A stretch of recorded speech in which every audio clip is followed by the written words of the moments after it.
이번 영상에서는 우리 모두가 아는, 그리고 많은 사람들에게 큰 울림을 준 한 분의 이야기를 해보려고 해요. 바로 한국 축구의 살아있는 전설, 박지성 선수 이야기예요. 박지성 선수 하면 뭐가 가장 먼저 떠오르세요? 끊임없이 그라운드를 누비던 모습, 지치지 않는 체력, 성실함, 그리고 두 개의 심장이라는 별명 같은 것들이 생각나실 거예요. 세계 최고의 무대에서 한국 선수로서 정말 대단한 발자취를 남기셨죠. 그런 박지성 선수가 남긴 많은 말들 중에 제 마음속에 오래도록 남아있는 명언이 하나 있어요. 그건 바로 쓰러져도 괜찮다, 다시 일어나면 되니까 라는 말이에요. 이 말을 처음 들었을 때 어쩌면 너무 당연하고 쉬운 이야기처럼 들릴 수도 있어요. 누구나 넘어지면 다시 일어나는 거니까요. 하지만 박지성 선수의 삶과 축구 여정을 조금 더 깊이 들여다보면 이 말 한마디가 가진 무게와 의미가 얼마나 대단한지 알 수 있어요. 박지성 선수, 사실 처음부터 모두의 기대를 한 몸에 받던 슈퍼스타는 아니었어요. 오히려 어린 시절에는 왜소한 체격 때문에 큰 주목을 받지 못했고, 심지어 프로팀에 바로 들어가지 못하고 대학을 거쳐야 했어요. 타고난 재능이나 신체 조건만 놓고 보면 자신보다 뛰어난 선수들이 분명 있었을 거예요. 그때 좌절하고 포기했다면 우리가 아는 박지성 선수는 없었겠죠. 하지만 그는 자신의 부족함을 인정하고 그것을 채우기 위해 상상할 수 없을 만큼의 노력을 쏟아부었어요. 남들이 쉴 때 연습하고 기술보다는 체력과 성실함으로 승부했어요. 그런 꾸준함과 성실함이 바로 첫 번째 다시 일어섬의 과정이었다고 생각해요. 주목받지 못하는 상황에서도 묵묵히 자신의 길을 가는 용기요. 일본 제1리그 교토 퍼플 상가에서 프로 선수로 성장한 후에 그의 도전은 유럽으로 이어졌어요. 특히 거스 히딩크 감독의 부름을 받아 PSV 에인트호번으로 이적하면서 그의 축구 인생은 새로운 전환점을 맞았죠. 하지만 유럽 무대는 한국이나 일본과는 차원이 다른 경쟁과 압박의 세계였어요. 처음에는 언어 문제도 있었고 팀 적응에도 어려움을 겪었어요. 경기에 꾸준히 나서지 못하고 벤치를 지키는 날도 있었을 거예요. 그때 그는 또 한 번 쓰러짐을 경험했을지 몰라요. 실력에 대한 의심, 미래에 대한 불안감 같은 것들이 그를 힘들게 했을 수 있죠. 하지만 그는 그 자리에서 멈추지 않았어요. 네덜란드에서 그는 더욱 이를 악물고 훈련했어요. 동료들보다 더 뛰고 감독의 지시를 흡수하고 자신의 단점을 보완하기 위해 끊임없이 노력했어요. 그 결과 그는 PSV의 핵심 선수로 자리 잡았고 유럽 챔피언스 리그 4강까지 진출하는 기적을 이끌었어요. 이것이 바로 두 번째 다시 일어섬이었어요. 낯선 환경과 실패 속에서도 포기하지 않고 자신을 증명해낸 용기였죠.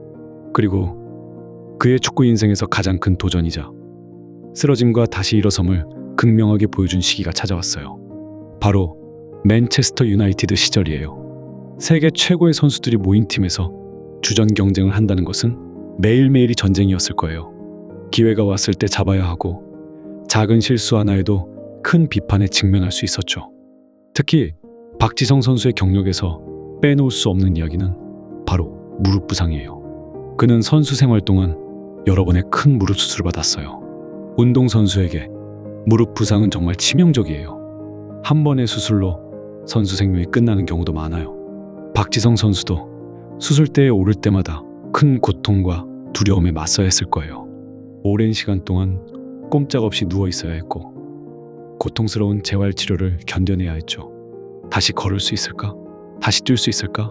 예전의 기량을 되찾을 수 있을까 하는 수많은 의문과 불안감이 그를 덮쳤을 거예요. 어쩌면 이때가 그에게 가장 깊은 쓰러짐의 순간이었을지도 몰라요. 하지만 그는 그때마다 기적처럼 다시 일어섰어요. 아무것도 할 수 없는 절망적인 상황에서도 그는 포기하지 않았어요. 힘든 재활 과정을 묵묵히 견뎌냈고 다시 축구와 끈을 묶고 그라운드로 돌아왔어요. 그리고 돌아올 때마다 이전보다 더 강해진 모습으로 나타났어요. 맨체스터 유나이티드 같은 팀에서 여러 번의 큰 부상을 극복하고 7년이라는 긴 시간 동안 활약했다는 것 자체가 상상조차 할 수 없는 정신력과 용기가 없이는 불가능한 일이에요. 그가 말했던 쓰러져도 괜찮다 라는 것은 실패나 어려움, 아픔을 겪는 것이 인생의 자연스러운 부분임을 인정하는 거예요. 넘어졌다는 사실 자체에 너무 큰 의미를 부여하거나 자책할 필요가 없다는 뜻이죠. 누구나 넘어질 수 있고 아플 수 있고 좌절할 수 있어요. 박지성 선수도 수많은 쓰러짐을 경험했어요. 하지만 그의 말의 핵심은 바로 그 다음이에요. 다시 일어나면 되니까. 쓰러져 있는 상태로 머물러 있지 않고 다시 일어서려는 의지와 행동이 중요하다는 거예요. 넘어지는 것은 순간이지만 다시 일어나는 것은 과정이에요. 그 과정에는 고통과 노력이 따르고 때로는 오랜 시간이 걸리기도 하죠. 하지만 그 과정을 통해 우리는 더 단단해지고 더 강해져요. 실패를 통해 배우고 좌절을 통해 성숙해져요. 박지성 선수는 그라운드 위에서 수없이 넘어지고 태클에 쓰러지고 부상으로 쓰러졌지만 그때마다 털고 일어섰어요. 그의 끊임없는 질주와 헌신적인 플레이는 단순히 체력이 좋아서만은 아니었어요. 넘어졌을 때 다시 일어날 수 있다는 자신감, 그리고 반드시 다시 일어나겠다는 강한 의지가 그를 움직이게 했어요. 우리 삶도 마찬가지라고 생각해요. 우리는 매일매일 크고 작은 쓰러짐을 경험해요. 원했던 결과를 얻지 못했을 때, 노력한 만큼 보상이 따르지 않을 때, 인간관계에서 상처받았을 때, 예상치 못한 문제가 발생했을 때, 우리는 마음속으로 혹은 실제로 쓰러질 수 있어요. 실패의 무게에 짓눌려 주저앉고 싶고 다시는 일어설 수 없을 것 같은 절망감이 밀려올 때도 있을 거예요. 하지만 그때 박지성 선수의 이 말을 떠올렸으면 좋겠어요. 쓰러져도 괜찮다. 다시 일어나면 되니까. 넘어져서 아프고 힘들다면 잠시 그 자리에 앉아 숨을 고르는 것도 괜찮아요.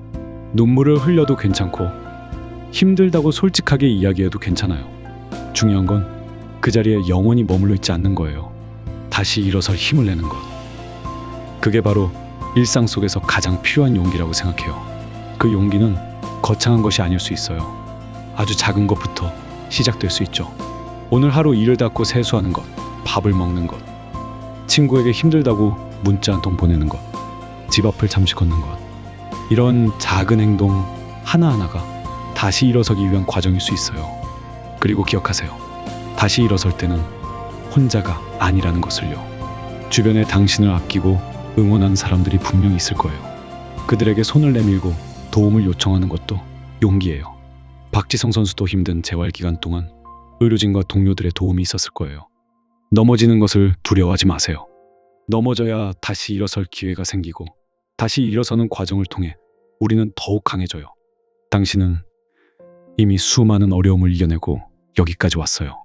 당신 안에는 다시 일어설 수 있는 힘과 용기가 충분히 있어요. 힘든 순간, 지치고 넘어졌다고 느껴지는 순간에 이 말을 떠올리며 다시 한번 신발끈을 고쳐 묶고 일어나세요. 당신의 다시 일어섬을 응원할게요. 당신 할 수 있어요.